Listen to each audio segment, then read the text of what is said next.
Hello friends, ಎಲ್ಲರಿಗೂ ನಮಸ್ಕಾರ. ರೇಖಾ ಅಡುಗೆ ಚಾನಲ್ಗೆ ಎಲ್ಲರಿಗೂ ಸ್ವಾಗತ. ಬನ್ನಿ, ಇವತ್ತು ನಮ್ಮ ಬೆಳಗ್ಗೆ ನಾಷ್ಟಕ್ಕೆ ತುಂಬಾ ಸಿಂಪಲ್ಲಾಗಿ ಒಂದು ಈಸಿಯಾಗಿ ಎಲ್ಲರಿಗೂ ಗೊತ್ತಿರುತ್ತೆ, ಕೆಲವ್ರು ಗೊತ್ತಿರಲ್ಲ, ಅಂಥವ್ರಿಗೆ ಯೂಸ್ಫುಲ್ ಆಗುತ್ತೆ. ಅದೇನಪ್ಪ ಅಂದರೆ ಸಬ್ಸಿಗೆ ಸೊಪ್ಪು ಪಲಾವು. ಎಷ್ಟೋ ಥರ ಪಲಾವ್ ನೋಡ್ತೀರಿ, ಈ ಥರ ಒಂದು ಸೊಪ್ಪಾಗಿ ಪಲಾವ್ ಮಾಡಿದಾಗ ಅದ್ರ ಟೇಸ್ಟೇ ತುಂಬ ಡಿಫ್ರೆಂಟ್ ಆಗಿರುತ್ತೆ. ಇದು ಮಾಡೋದು ಸುಲಭ. ಇದಕ್ಕೆ ಬೇಕಾಗೋ ಇಂಗ್ರೀಡಿಯೆಂಟ್ಸ್ ನೋಡ್ತಾ ಇದ್ದೀನಿ. ಇಲ್ಲಿ ಈ ಥರ ಒಂದು ಲೋಟದಲ್ಲಿ ನಾರ್ಮಲ್ ಮನೇಲಿರುವಂಥ ಸೋನಾ ಮಸೂರಿ ಅಕ್ಕಿನ ಯೂಸ್ ಮಾಡ್ತಾ ಇದ್ದೀನಿ. ಇದನ್ನು ಮಾಡೋಕ್ಕೆ ಮುಂಚೆ ತೊಳೆದ್ಬಿಟ್ಟು ನೆನೆ ಹಾಕಿ ಇಲ್ಲಿ 1 ಕಪ್ ಆಗೋಷ್ಟು ಸಬ್ಸಿಗೆ ಸೊಪ್ಪನ್ನ ಕಟ್ ಮಾಡಿ ತೊಳೆದೆತ್ತಿಟ್ಕೊಂಡಿದ್ದೀನಿ. ಇಲ್ಲಿ ಒಂದು ಅರ್ಧ ಕಪ್ ಆಗೋಷ್ಟು ತೆಂಗಿನಕಾಯಿ ಕಟ್ ಮಾಡಿ ಇಟ್ಕೊಂಡಿದ್ದೀನಿ. ಮತ್ತು ಖಾರಕ್ಕೆ ಒಂದು ಮೀಡಿಯಮ್ ಸೈಜ್ದು 4 ಹಸಿರು ಮೆಣಸಿನ್ಕಾಯಿ, ಒಂದು 7ರಿಂದ 8 ಬೆಳ್ಳುಳ್ಳಿ ಪೀಸು, ಮತ್ತು 1 ಇಂಚಿಗಿಂತ ಸ್ವಲ್ಪ ಕಡಿಮೆ ಶುಂಠಿ ತೆಗೆದಿಟ್ಕೊಂಡಿದ್ದೀನಿ. 3 ಲವಂಗ ಪೀಸು, ಒಂದು 3 ಪೀಸ್ ಚಕ್ಕೆ ತೆಗೆದಿಟ್ಕೊಂಡಿದ್ದೀನಿ. ಮತ್ತು ಒಗ್ಗರಣೆ ಕರಿಬೇವು, ಒಂದು ಚಿಕ್ಕ ಸೈಜ್ದು 2 ಪಲಾವ್ ಎಲೆ, 1 ಟೊಮೊಟೊ ಕಟ್ ಮಾಡಿ ಇಟ್ಕೊಂಡಿದ್ದೀನಿ. ಒಂದು ಮೀಡಿಯಮ್ ಸೈಜ್ 2 ಈರುಳ್ಳಿನ ಕಟ್ ಮಾಡಿ ಇಟ್ಕೊಂಡಿದ್ದೀನಿ ಉದ್ದುದಕ್ಕೆ. ಹಾಗೆ 1 ಕ್ಯಾರೆಟ್ನ ಸಿಪ್ಪೆ ತೆಗೆದು ಈ ಥರ ರೌಂಡಾಗಿ ಕಟ್ ಮಾಡಿ ಇಟ್ಕೊಂಡಿದ್ದೀನಿ. ಒಗ್ಗರಣೆಗೆ ಎಣ್ಣೆ, ರುಚಿಗೆ ತಕ್ಕಷ್ಟು ಉಪ್ಪು. ಈಗ ಯಾವ ರೀತಿ ಮಾಡೋದಂತ ನೋಡೋಣ. ಸೊ ನೀವು ಇದನ್ನು ಮಸಾಲೆ ರುಬ್ಬದೆ ಹಾಗೆ ಸಹ ಮಾಡ್ಕೋಬೋದು, ಬೆಳ್ಳುಳ್ಳಿ ಶುಂಠಿ ಯೂಸ್ ಮಾಡಿಕೊಂಡು. ಅದೇ ಒಂದು ಸ್ವಲ್ಪ ಡಿಫ್ರೆಂಟ್ ಟೇಸ್ಟ್ ತುಂಬಾ ಚೆನ್ನಾಗಿರುತ್ತೆ.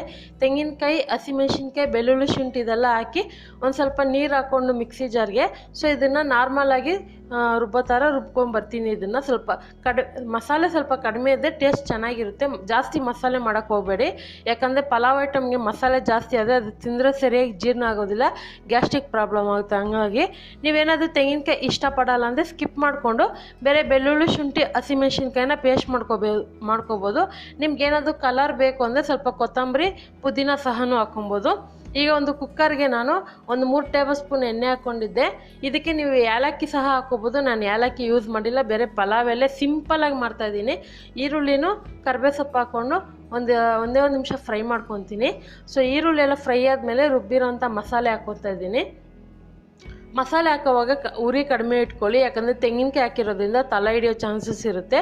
ಸೊ ಉರಿ ಕಡಿಮೆ ಇಟ್ಕೊಂಡು ಅದರಲ್ಲಿರೋಂಥ ಹಸಿ ಸ್ಮೆಲ್ ಹೋಗೋವರೆಗೂ ಚೆನ್ನಾಗಿ ಫ್ರೈ ಮಾಡ್ಕೋಬೇಕು.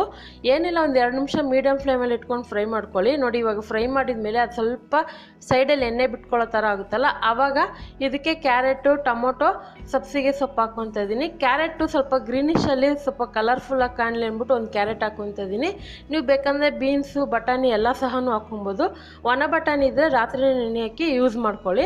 ಇವಾಗ ಇದ್ರೂ ಅಷ್ಟೇ ಒಂದು 2 ನಿಮಿಷ ಚೆನ್ನಾಗಿ ಫ್ರೈ ಮಾಡ್ಕೊಂಡಿದ್ದೆ. ಕಡಿಮೆ ಉರಿ ಇಟ್ಕೊಂಡೆ ಫ್ರೈ ಮಾಡ್ಕೊಳ್ಳಿ. ಆ ಮಸಾಲೆ ಸ್ಮೆಲ್ಲು, ಹಸಿ ಸ್ಮೆಲ್ಲೆಲ್ಲ ಹೋಗಿ ಒಳ್ಳೆ ಘಮ ಬರಬೇಕು.